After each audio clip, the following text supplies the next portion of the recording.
Pak Menteri, kami harapkan untuk membuka semua masalah dengan terbuka kepada teman-teman dan kita memberikan paket W2 Selatan Seksi 1 Pondok Pinang Veteran 2,7 km, realisasinya baru 30%. Padahal rencana awal itu dari Veteran Ubi Jambi 20%, rencananya 64% konstruksi. Terutama ada 2 paket yang kalau saya melihat alasannya, saya kira inilah hal-hal yang saya ingin ingatkan Bapak Menteri beserta jajaran betapa terhadap pelaksanaan JORI. Terima kasih. Wassalamualaikum warahmatullahi wabarakatuh. Waalaikumsalam. Putusan itu memang dibawa akhirnya PK dari aparat keamanan untuk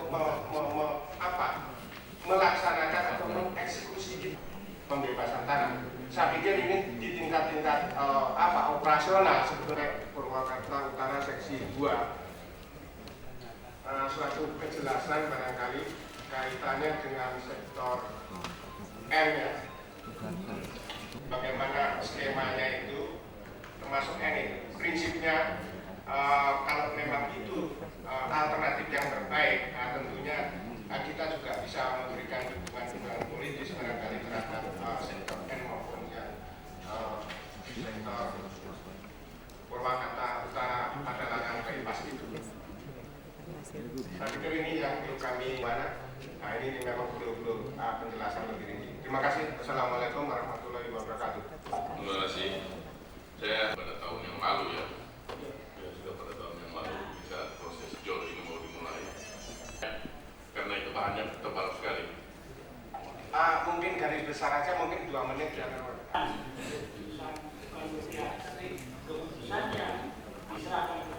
Memang besar.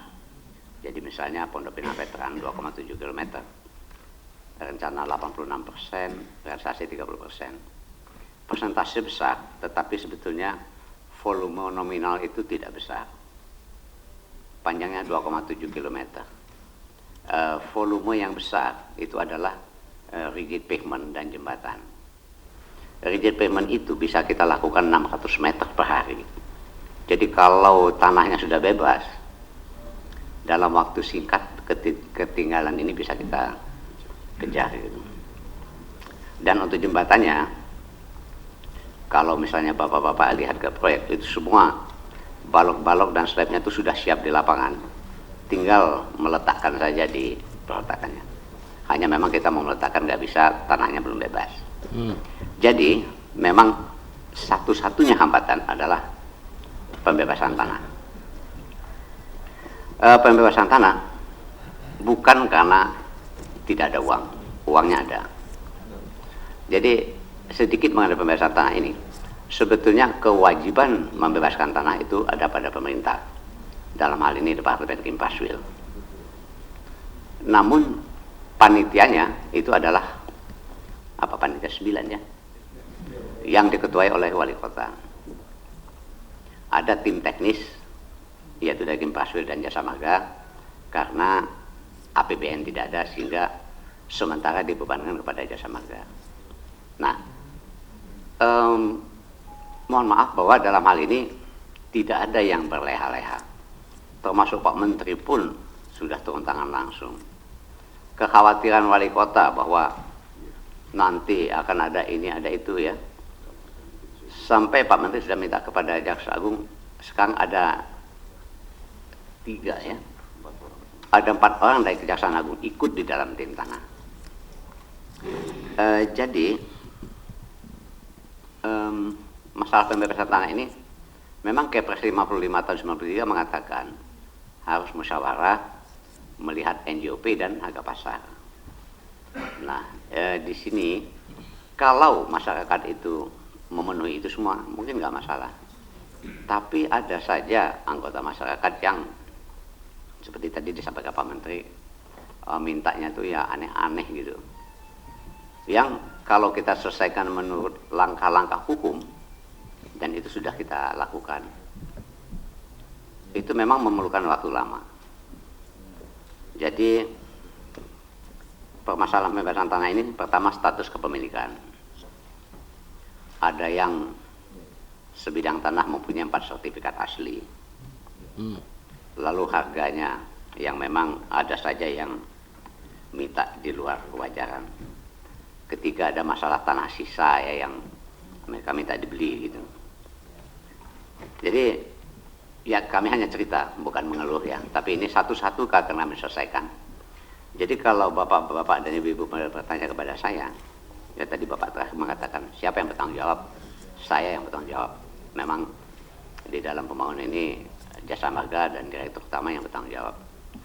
Kami yakin, Ainul yakin, Ilmu yakin, seminggu 2 minggu ini bisa menjadi Hakul yakin, mudah-mudahan.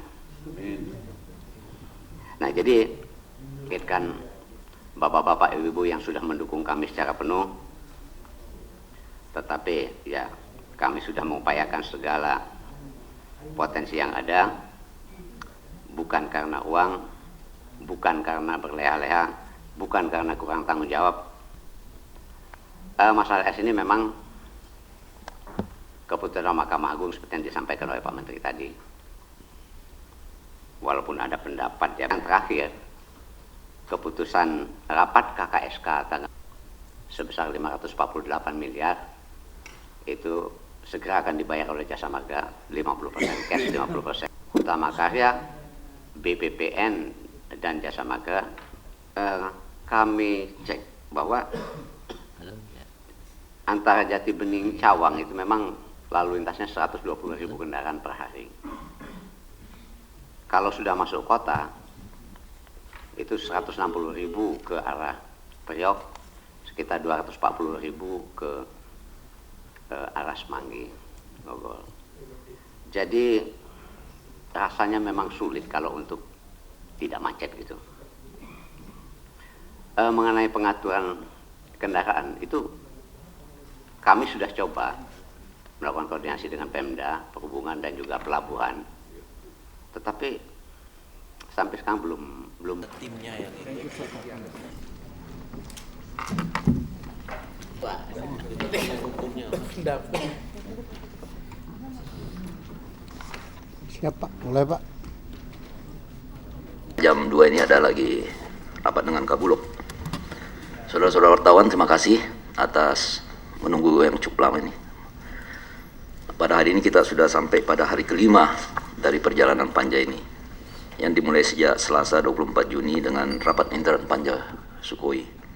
Dan hari ini, hari Kamis 3 Juli, kita sudah memasuki hari kelima dari rapat-rapat yang kami lakukan. Jadi rapat kelima lah, bisa dikatakan demikian dari Panja ini. Dan pada hari ini kita telah bisa mengambil sebuah kesimpulan, beberapa kesimpulan yang sifatnya kesimpulan sementara. Jadi yang pertama, kesimpulan kami pertama, bahwa dari pembicaraan tadi dengan Dirjen Perdagangan Luar Negeri didamping oleh Kepala Badan Pengembangan Ekspor Nasional dan Direktur Fasilitasi Ekspor, kita telah memperoleh 4 atau 5 kesimpulan. Pertama, dari pembicaraan tadi kita menangkap bahwa Dirjen tidak banyak mengetahui apa-apa, tapi semuanya berada di tangan Menteri Perindustrian dan Perdagangan, sehingga informasi yang kita peroleh tidak bisa lengkap. Ya, oleh karena itu kami sepakat untuk memanggil Menteri Perindustrian dan Perdagangan, Saudara Rini Suwandi, pada hari Selasa malam. Kesimpulan kedua, dan itu disertai dengan Sekjen dan juga Direktur Jenderal Perdagangan Luar Negeri, karena dari rapat tadi ditemukan bahwa surat-surat yang masuk ke Departemen Perindustrian tidak menyentuh ke bawah. Ya. Kedua, ditemukan pula bahwa keikutsertaan Panglima dalam upaya pembelian Sukhoi ini memang telah terlihat sejak awal. Yang ketiga, ditemukan bahwa Departemen Pertahanan tidak pernah dilibatkan di dalam prosedur pembelian Sukhoi ini sebagaimana diamanatkan oleh Undang-Undang Nomor 3 Tahun 2002 mengenai pertahanan. Keempat, ternyata pembelian Sukhoi ini bukanlah tujuan utama, ya, tapi hanya sampingan, karena Departemen Perdagangan Perindustrian yang dikejar adalah terobosan pasar, ya, jadi bukan Sukhoi. Nah, artinya apa? Bahwa kontak-kontak yang dilakukan oleh Perindak itu untuk menerobos pasar, ditawarkanlah pembelian Sukhoi yang nampaknya juga disetujui oleh Panglima. Kelima, kita menemukan bahwa mekanisme pelaksanaan birokrasi di Departemen Perdagangan Perindustrian tidak berjalan karena informasi-informasi tidak mengalir ke bawah, sehingga dukungan dari bawah untuk mengingatkan misalnya bahwa ada pelanggaran-pelanggaran terhadap APBN itu tidak mencuat ke atas. Itulah beberapa hal, karena kita melihat bahwa seharusnya seorang pejabat eselon 1 mengerti betul bagaimana prosedur dan mekanisme sebuah pengeluaran dari negara. Itulah 5 kesimpulan yang kami bisa dapatkan, dan kami mengucapkan terima kasih banyak atas perhatian saudara-saudara sekalian. Wassalamualaikum warahmatullahi wabarakatuh. Pak Ambong ada pertanyaan ini, dan bahwa dia sebagai